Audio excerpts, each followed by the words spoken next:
안녕하세요. 체주수업 강사입니다. 지난주에 어느 회사에 가서 퇴직을 1, 2년 정도 앞두신 분들을 대상으로 노후준비 강의를 했는데요.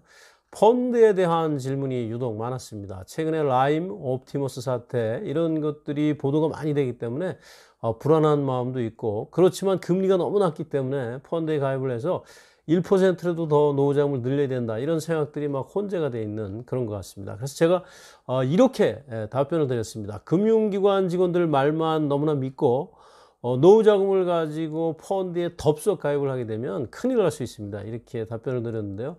왜 그런 건지, 그러면 또 어떻게 하는 게 좋을 건지, 여기에 대해서 함께 생각해 보겠습니다. 앞에서 라임과 옵티머스에 대해서 잠깐 말씀을 드렸었는데요. 이렇게 펀드가 투자자들한테 돈을 돌려주지 못하는 환매 중단 상태에 빠져 있는 펀드들이 굉장히 많습니다. 이 자료는 금년도 2020년도 국정감사 자료인데요. 금융감독원이 국회에 제출했던 그런 자료입니다. 여기에 보시면 지금 라임과 옵티머스를 포함해서 자산운용회사 4군데가 지금 환매 중단 상태에 빠져 있고, 또 젠2, H2O 얼마 전에 신문에 났던 이런 것들을 포함해서 많은 개별 펀드들이 또 환매 중단 상태에 빠져 있습니다. 그래서 총 합계를 보면 6조 589억 원, 그리고 또 앞으로 추가 중단 위험이 있는 것이 약 7,263억 원, 두 개를 합하면 약 7조 원이라고 하는 엄청난 돈이 투자자들한테 돌려주지 못하는 이제 그런 상태로 있는 겁니다. 이 중에 많은 부분을 우리 60대, 70대 이렇게 은퇴하신 분들이 정말 피 같은 돈을 여기다 넣어서 노후자금을 조금이라도 좀 불려보겠다, 이런 생각으로 잘 알지도 못하면서 금융기관 직원들의 권유만을 믿고서 이렇게 가입을 해서 현재 발을 동동 구르고 있는 그런 안타까운 상황입니다. 우리가 은행이나 증권회사 창구에 가서 투자 상담을 하면 금융기관 직원들이 펀드에 가입하도록 이렇게 권유를 합니다. 이렇게 권유를 할 때 두 가지 원칙을 지키도록 법적으로 되어 있습니다. 첫 번째는 적합성의 원칙, 두 번째는 이 상품에 대해서 상세하게 설명할 의무가 있습니다. 이 두 가지 의무를 지키지 않으면 불완전 판매가 돼서 나중에 투자자에게 손실이 발생했을 경우에 일정 부분을 금융기관이 책임을 져야 하는 이제 그런 상태로 되어 있고요. 그래서 실제로 우리가 펀드 가입하기 전에 보면 이렇게 많은 서류들을 내놓고 뭐 설명을 듣고 이해하였음 이런 거 막 쓰셨던 기억 있으시죠? 이런 것들이 투자자의 위험에 대한 성향을 파악하기 위한 것이고요. 이렇게 왼쪽을 보시면 안정형, 안정축형 이렇게 5가지 유형으로 분류를 한 다음에 거기에 맞는 상품을 권유하도록 되어 있습니다. 하나 예를 들면 그 맨 위에 안정형으로 분류가 되어 있는 경우에는 초저위험 상품만 권유를 할 수가 있는 거죠. 예를 들자면 초저위험 상품, 국고채라든가 통한증권, 또 보증채권 이런 것들이 이제 초저위험 상품이 되겠고요. 그렇지만 실제로 우리가 창구에서 이런 것들이 제로 베이스에서 잘 이루어지고 있을까요? 최근에 라임 옵티머스 사태에서 투자 손해를 입으신 분들, 이런 분들, 이거는 정말 그야말로 초고위험 상품인데요. 그 내용을 보게 되면 뭐 여러 가지 건설회사 채권이라든가 등급이 낮은 채권 이런 데 투자가 됐기 때문에, 이분들이 과연 이 표에서 보면 이렇게 공격 투자형인 그런 투자자들일까요? 이런 것들이, 이런 적합성을 파악하는 절차들이라고 하는 것이 매우 형식적으로 이렇게 먼저 상품을 정해놓고서 거꾸로 맞추는 이런 식으로 운영되는 경우가 많이 있다, 이렇게 생각이 되고요. 두 번째로 충분한 설명을 해야 되는데, 그러려면 우리가 질문도 많이 해야 되는데 일반 투자자들이 잘 모르기 때문에 질문을 할 수가 없고, 대부분 금융기관 직원들의 말에 그냥 다 말만 믿고 이렇게 가게 돼 있죠. 그럼 금융기관 직원들은 거의 레코드식으로 위험은 적고 수익은 많은 겁니다. 그리고 빨리 가입하셔야 됩니다. 뭐 이런 이야기들 주로 하게 되잖아요. 그리고 또 한 가지는, 과연 금융기관 직원들이 이 펀드에 대해서 충분하게 공부를 해서 알고 있는 상태에서 이 펀드를 권유하고 있을까? 물론 그러신 분도 있겠지만 제 추측으로는 거의 많은 분들이 여기에 대한 충분한 공부가 없는 상태에서 그냥 레코드식으로 판매를 권유하고 있다. 금융기관의 이해관계라고 하는 것이 결국에는 이 펀드를 팔아서 판매 수수료를 이제 이렇게 얻는 거 이거 아니겠습니까? 그래서 이런 충분한 설명 의무 이런 것들이 잘 이루어지지 않을 가능성이 매우 높다. 그래서 불완전 판매 위험이 항상 높기 때문에 저는 우리 노후 준비하시는 분들한테 이렇게 말씀을 드리고 싶습니다. 은행이나 증권회사 창구에 가서 펀드에 가입하지 마라. 이렇게 권유하는 펀드에 가급적이면 가입하지 마라.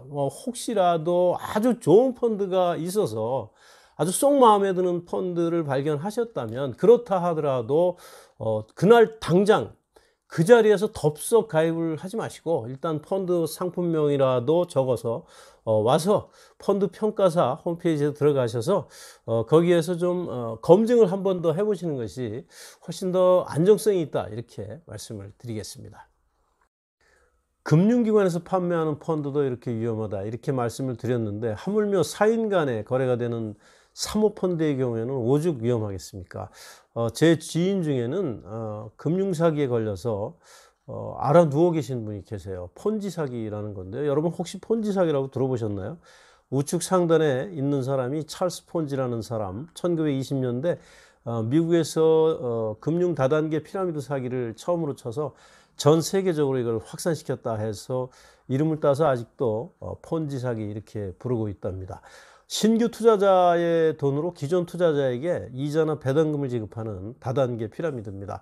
돌려막기를 이제 하는 거죠. 이 피라미드가 보면 이렇게 오른쪽에 구조로 있는데 이론상으로는 처음에 그럴듯하지만 결국 수요가 끊임없이 창출되기가 어렵기 때문에 언젠가는 반드시 이제 무너지게 돼 있는 이제 그런 구조죠. 그래서 이 금융 피라미드 사기 당하셨다는 분들 한번 얘기를 들어보면 정말 그 아주 친한 사람에 의해서 권유를 받고 있고 그리고 또 실제로 통장을 보여주면서 여기에 배당금이 고율로 들어온 거 이거를 입증을 해주고 있고 또 이 아이템이 굉장히 그럴듯해서 해외에 있는 어떤 부동산 프로젝트 파이낸싱 또 뭐 대체화폐라든가 골동품이라든가 또 지하자원 이런 것에 투자하는 아주 안정성 있고 수익성이 높은 그런 펀드다. 그러면서 심지어 뭐 어떤 외국의 유명한 사람들의 어떤 이런 것까지 막 인용을 해서 이렇게 하는 경우가 많이 있습니다. 그래서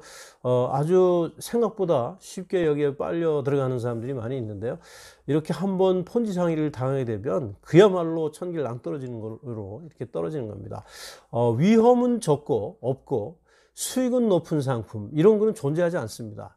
만약 이게 존재한다면 제도권 금융시장이라는 것은 아예 성립이 될 수가 없는 이제 그런 상태죠. 그래서 이렇게 정말 달콤 쌉싸름한 제안이 들어오면 이거를 절대 여기에 빠져들지 말고 이거는 반드시 사기다 이렇게 생각하고 피해를 입지 않으셨으면 좋겠습니다.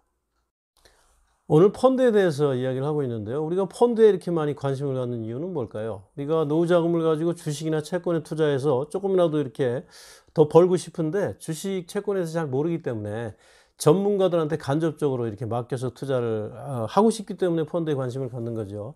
앞에서 이렇게 펀드에 대해서 창구에 가서 가입하는 펀드에 대해서 말씀을 드렸는데 그거 말고 펀드를 굳이 하시겠다면 ETF 거래를 한번 해보시라 이렇게 권유를 드리겠습니다. 상장지수 펀드라는 거고요. 영어로 Exchange Traded Fund. Exchange는 거래소 시장에서 트레이드, 거래되는 펀드다 이런 뜻입니다. 증권회사 앱 있는 분은 거기 ETF 한번 쳐보시면 되고요. 없으신 분은 네이버 금융에 들어가셔서 거기 국내 ETF 탭을 이렇게 쳐보시면 국내 시장에 상장되어 있는 ETF의 종목이 쭉 순서대로 이렇게 배열이 되어 있습니다. 보시면 전부 영어로 되어 있어요. 예를 들면 코덱스, 타이거, 캐비스타 뭐 이런 식으로 이렇게 쭉 되어 있는데요. 이것들은 전부 이 상품을 출시한 자산운용회사의 고유 브랜드다 이렇게 이해를 하시면 됩니다. 샘플로 몇 가지만 설명을 드리면 타이거, KLX, 2차전지, K, 뉴딜 이런 상품이 이제 있는데요. 이거는 뭐냐 하면은 타이거라고 하는 것이 미래에셋 자산운용 회사의 고유 브랜드예요. 그 다음에 KRX 2차전지 K뉴딜이라는 거는 얼마 전에 8월 달에 정부에서 뉴딜 펀드라는 거 이렇게 발표했었잖아요. 정부 뉴딜 펀드는 아직 안 나왔지만 민간 뉴딜 펀드는 10월 달부터 다 이제 이렇게 출시가 됐죠. KRX가 한국거래소가 지수를 발표했고요. 이 지수를 추정하는 펀드입니다. 그중에서 2차 전지와 관련된 종목들만 투자하는 그런 종목. 킨덱스, 키움닷컴에서 하는 거라는 이야기고요. 미국 S&P 500의 지수를 추정한다라고 보시면 되고, 코덱스는 삼성자산운용의 이 브랜드, 고배당을 하는 상품의 주식에만 투자하는 펀드다, 이런 뜻이에요. 이렇게 어디에 투자를 한다라는 게 이거 제목만 보면 다 알 수가 있고요. 앞에서 설명드렸던 펀드보다 아주 뚜렷한 장점이 있는데요. 언제든지 시장에서 사고 팔 수 있다. 그리고 오늘 팔면 내일 모레 이제 돈이 들어오죠. 창고에 가서 하는 거는 한 일주일씩 이렇게 걸리는 수가 있어요. 일반 펀드는. 그 다음에 수수료도 한 5배 정도 더 낮고요. 그거에 비해서. 그 다음에 법적으로 10개 종목 이상의 투자를 하도록 이렇게 돼 있기 때문에 분산 투자에서 굉장히 안정성이 높다, 이렇게 볼 수 있습니다. 우리나라 증권시장에서 거래되는 양의 약 30%가 ETF고요. 미국은 약 50%. 그래서 지금 대세인 거죠, 이게. 그래서 앞으로 ETF의 비중이 점점 더 이제 커질 거고요. 아주 다양한 상품들이 국내외에 투자하는 그런 상품들이 나와 있기 때문에 한번 관심을 가지시고 한번 공부를 해보시라, 이렇게 말씀을 드리겠습니다. 시청해 주셔서 감사합니다. 도움이 되셨다면 파란색 구독 버튼 부탁드리겠습니다. 감사합니다.